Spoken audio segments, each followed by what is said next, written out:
Hello po, ito po ang inyong lingkod, Emperor Coins TV.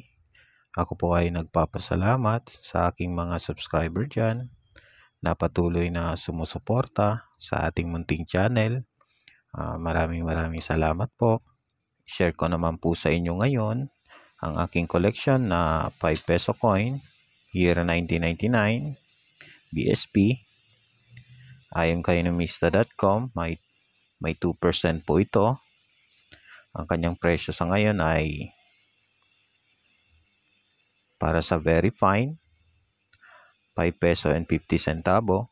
Sa kanyang extra fine, may 22 pesos. May tatlong klase po itong year 1999 na 5 peso coins. Yan po ang ipapaliwanag ko sa inyo. At ito nga po pala ang ating 5 peso coin, year 1999, BSP.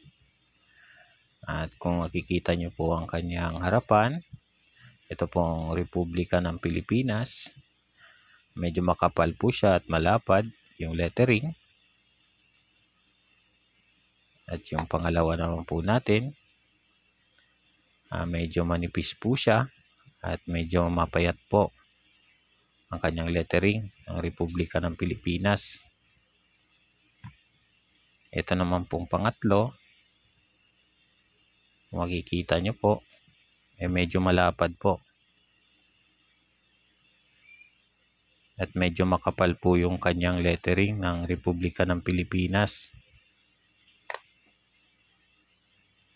At ilapit lang po natin sa camera yung coins para makita po natin yung pagkakaiba nito. Ito po yung ating nauna.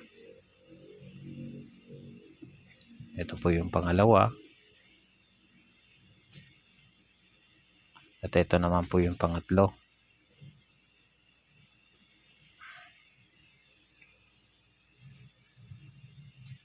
Ito po yung nauna nating coins. Ay makapal po yung kanyang gear. Saka hindi po siya ganun kalapad. Yung mga design po nito medyo makapal. Ito po.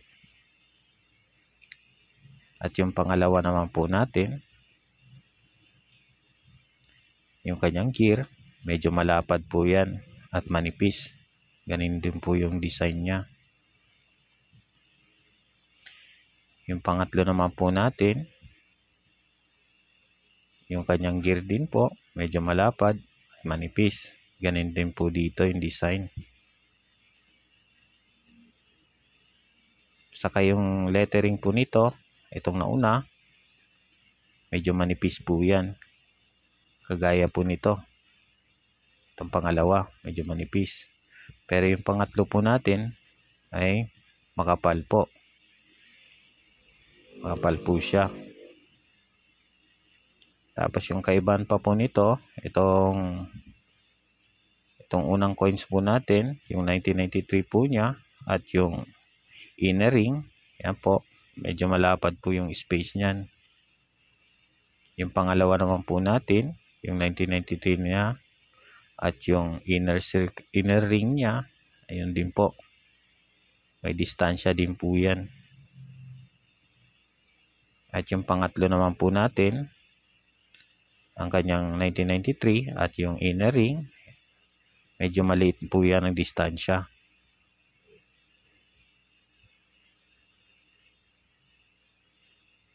Ilapag lang po natin.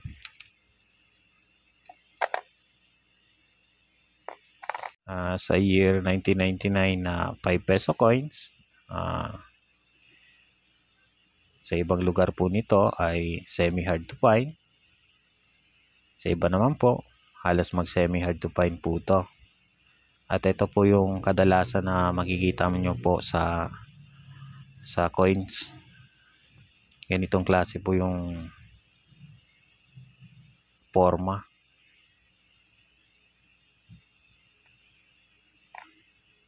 Yung pangalawa naman po, itong coins na to, medyo madalang po ito.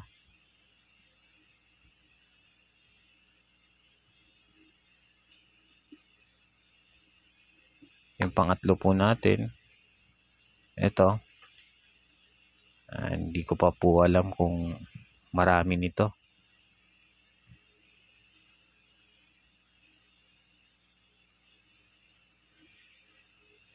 At kung nagustuhan nyo po ang ating video, pa-share and likes naman po.